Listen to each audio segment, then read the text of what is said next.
Hello and welcome to Warcraft Daily for today, the 3rd of January 2014. So in today we actually have quite a bit of news. First of all, there has been a really giant forum post by Lore, and it's about a whole bunch of things, but, well, not a whole bunch of things, it's about one thing, one important thing, and that is just a lot of their design mentality with the new group finder system that will be coming in, and then just some talk about LFR and Flex. Overall, it's actually a really good discussion. Then I've just got some talk about the item Squish, a few follow-up things about the survey, and actually another question that I missed yesterday, and then finally a Trojan horse which is coming to steal your account, but probably not if you're wise about things. Anyway, first of all, the group finder. So Lore made this really large post on the forums. And I'll just go through it kind of point by point and then give you my sort of big wad of thoughts at the end. Currently, they said that Raid Finder struggles from a double identity problem. On one side, they want it to be fun and low stress for people who can just experience a new raid, but not really devote the amount of time that a full raid team would take, and that is more by choice. But then the other problem is that there are a lot of people who are not able to do full raids because of their schedule, but it's still the kind of content they like. And they have been trying to fill this form of endgame progression with LFR. And before 5.4, LFR is all these people had, and that is essentially why they made Flexible. Raid Finder was all those people had, yet it didn't really cater to the kind of gameplay style they wanted, and Blizzard did try to give as much gameplay as possible, while still having a more kind of sightseer mode, and Lore said that they felt they were doing pretty good, but they could definitely do better. In terms of Flex, Lore said that they're extremely happy about the way things have turned out, especially in terms of how much the community has embraced it. It was mainly designed for guilds and that kind of thing, but really one of the things that they're more surprised about is how well the pugging scene has sort of latched onto it. Pugging's actually been doing really well recently, and it hasn't been as healthy since it was way back in the days of ICC 10. Back then there were a lot of people who didn't raid in a guild, but they still got to see a lot of the content at actually a pretty decent difficulty level, so I think a return to this is definitely really nice. They were also especially happy to see how things like Open Raid and OQ worked out.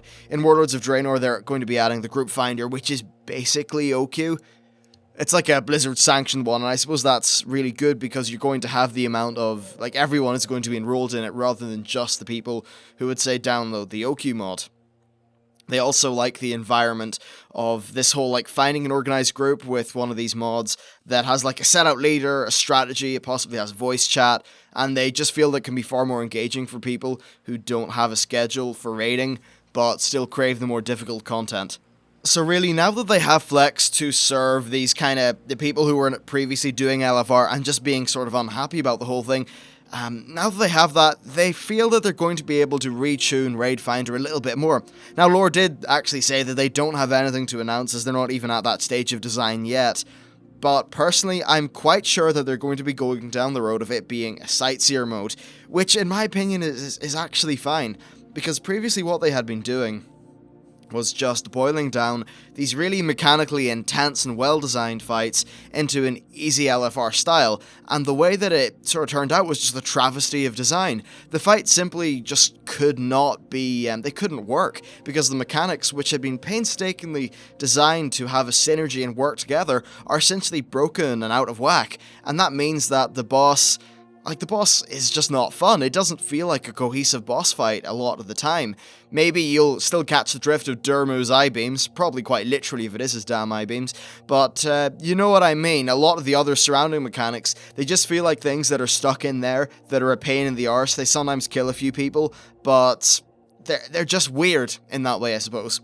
Now, rather than rolling out some sort of half-baked piece of crap that angers the raiding people because it's far too easy, and then also angers the sightseers because they always get these random, like, kind of very rough groups that are not a great deal of fun because of the environment with other players, I think that it's better to give sightseers content that is designed and tuned for them.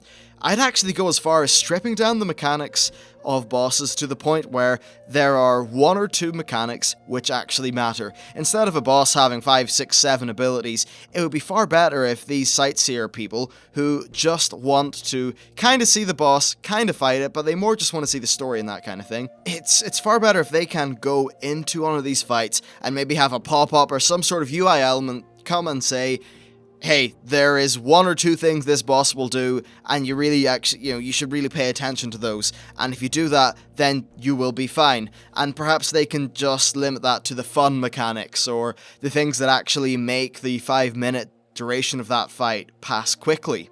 So the fun shit, essentially. Make the fun stuff be there, make it matter, and then take away everything else. Basically so that, yeah, LFR is a lot easier, but it actually works for the people who want to do it. And then, of course, I think they would have to tone down the gear reward for LFR, because if it's only being designed for sightseer people, then they are the people who don't really care about having crazy, awesome, epic gear. Which is fine. This actually fixes a lot of problems, because there's still people who get angry at the level of gear that LFR gives, and things like that. So I think this could just make a lot of people happy, and that would be great. Then just from a pure design perspective, it just makes so much more sense for LFR to actually have a few mechanics that make sense, instead of just a hodgepodge of broken mechanics. So yeah, far more simple, far more readable, but more importantly, with greatly increased gameplay value for the people who it's designed for.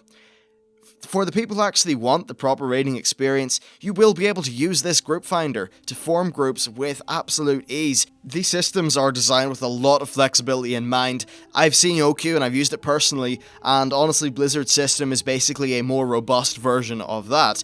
Leaders can specify what kind of loot system is being used, what wing of a raid they're doing, whether they have voice chat or not, and then just a whole host of other things. I've only used OQ in the past week, but I was really just amazed at how easy to use and effective it is. And one of the things with a full Blizzard endorsed and in-game implementation of this is that there's going to be so many people involved. OQ is maybe, I don't know like how much, like what percentage of players install OQ. I'm going to say it's probably a good bit under 10%, probably even really a good bit less than that. And still, when you go into browse raids in OQ, there are a crap ton of them that you can join up. So if something like this is available for everyone, it's just going to be fantastic. It means that actually you would probably be able to get into a really nice solid flex raid, which has requirements and things like that that make sense to you. You'd be able to get into one of those things in probably less time than it would take for LFR to matchmake you, which is usually 20 minutes to half an hour. So yeah, basically if you want a meaningful endgame, do flex, which will be known as normal in Warlords of Draenor, or more difficult, of course. And then if you want to just see the content, do LFR. Now there were a few follow-up posts and that kind of thing which were clearing up some questions. First, they plan on allowing group leaders to set their own restrictions. This includes things like item levels. And actually, this is something that I'm personally all for. Now, a lot of people are probably going to be a little bit scared, because if you go back to, say, the Wrath of the Lich King days where gear score was just prolific, you needed ridiculously high gear scores to get into anything, and it was just kind of shit, actually. It put up this really weird artificial barrier to entry. Now, in the game currently, I don't think those barriers are going to exist as much. Flex is designed to not be ridiculously hard, and I think Flex may be just a tiny bit easier than ICC 10, but also there are more ways of getting gear in the game than there were back then. Just things like dungeons, and the open world PvP, not open world PvP, the sort of PvE systems that we have at max level. I think that with gear acquisition, it's going to be not particularly hard to get to the baseline item level that you will need to be able to be eligible for the vast majority of flex or normal pugs. I think that will actually be fine. And really, because group leaders can set whatever restriction they want and it's really open, I think there will be enough demand from all different levels of item level to the point where everyone will be able to get into a group. That was a really annoying point to make and a really hard sentence to form, and I completely fucked it up. But anyway, basically, I think that whole gear level thing will actually turn out fine. It's a different ecosystem than it was in Wrath of the Lich King. And basically, Blizzard would rather have players being upfront about the requirements, so that people aren't put into bad situations down the line where someone needs to be kicked, or just that kind of thing. It just solves all those problems by cutting them off at the base, and just making sure that they won't happen. The leader will actually also be able to kick players at any time because it's not a match-made system. I think that's fine, actually. Having one solid base of leadership where the power is coming directly from one person actually does make a lot of sense. Okay, you do have the odd loot ninja, but I'd say not any pug, but I'd say many pugs will be using the new personal loot system, because that's something people can choose between if they want to use personal loot, or the traditional, the boss drops X amount of items, they're distributed by the leader. No, you can just go into a group with personal looting, so there really is no way for the leader to ninja loot. Meaning that one of the main issues with having one leader in a pug is essentially gone. And this is great. I'm so happy with the way that raiding is going. I think it probably does suck for Mythic, in and around the sort of Mythic spectrum of raiding, where a lot of groups are going to have to realign their number of players, so that's kind of hard. But in general, for the vast majority of people, I think stuff's going to be really great. In actuality, far, far better than it was for the vast majority of Mists of Pandaria, and even in 5.4. Actually, just a little side note, and I'll probably cover this more later, but I think there's been a bit of a problem with 5.4 where, because of LFR and Flex and all these different things, the raid has been so accessible that people have... And I don't mean accessible in terms of easy, because there is still solid difficulty there. We can even see that in terms of completion rates on normal. But perhaps this means that people have really just burned through the content within 3 months, so the next 4 to 6... or 3 to 6 until Warlords comes out. I don't really know how the game's gonna last, but whatever, let's move on to the next point. Now, there was also a post about soloing old content, and this is actually a question that I've seen so many times, and it's not really the sort of thing I want to answer in the Q&A because a lot of people know it, so I'll just quickly mention it here. Basically, if you can solo something now, you will be able to after the item squish. It will not change. If your ability does 5% of a boss's HP today, then after the squish, it will do 5%. If you displayed every number in the game as a percentage of the max health that number is applicable, of the mob that number is applicable to, then you actually wouldn't notice much of a difference from pre-squish to post-squish. That's the way it works, it's just a normalization of numbers. So, yeah, don't worry. Anyway, next, a small little follow-up to the survey that we talked about yesterday, and it's just a quick little thing. They asked about Warlords of Draenor being either $39 US without the boost, or being $49 with the boost. Now here's the thing, right? By doing this, it is no longer a free boost, because it does cost an additional $10. Sure, it is probably quite a bit cheaper than it otherwise would be in the store, but it's not free as was advertised in the fucking trailer that they gave out for the game. This should be baseline for all copies of the game. Don't lock down something like this to a premium or deluxe edition, it's just completely scumbaggish. Also, this is a direct gameplay effect. Now, if it's a direct gameplay effect that is going to be applied to a lot of people in this sort of manner, then it should be included with the base game. So everyone should get that one free boost to level 90. I'm actually getting progressively more worried about the increasing monetization of an already heavily monetized game. It's definitely a problem. And I'd hope that whoever is making these business decisions doesn't compromise a lot of the goodwill that people seem to have to Warlords, and maybe perhaps compromise the success of the expansion. Because I could definitely see a lot of people leaving the game or something like that if this whole pay-to-win thing started to be heavily perceived within the community, even if it wasn't necessarily true. It's all about perception. And I'm actually going to flat out say, if you do have a significant problem with this, find the relevant forum thread on your World of Warcraft forum. Don't make your own one. There is already going to be a thread. Don't spam the forums. But just go there and chip in your opinion in a constructive manner. Because there have been things like this before with, say, Real ID forcing real names. The kind of big controversies like this that have been reversed or at least significantly altered by player feedback. And if the player feedback is both constructed and strong, then perhaps Blizzard may listen.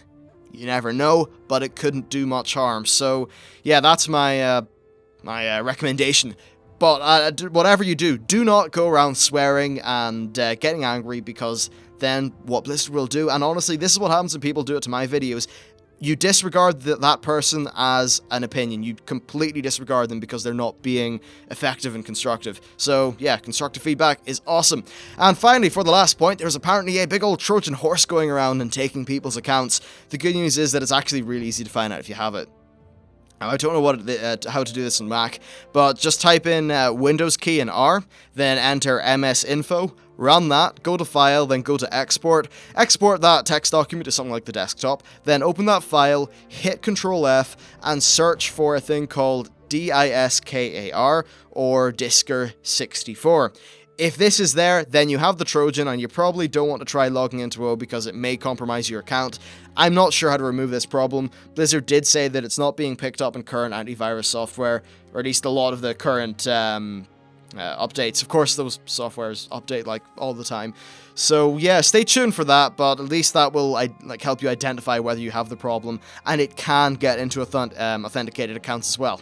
Anyway, that is it for today's Warcraft Daily. Quite a news-packed show, which was a nice change from the last month, which has really been the doldrums. So yeah, thank you very much for watching. Hope you enjoyed the show, and I'll see you next time.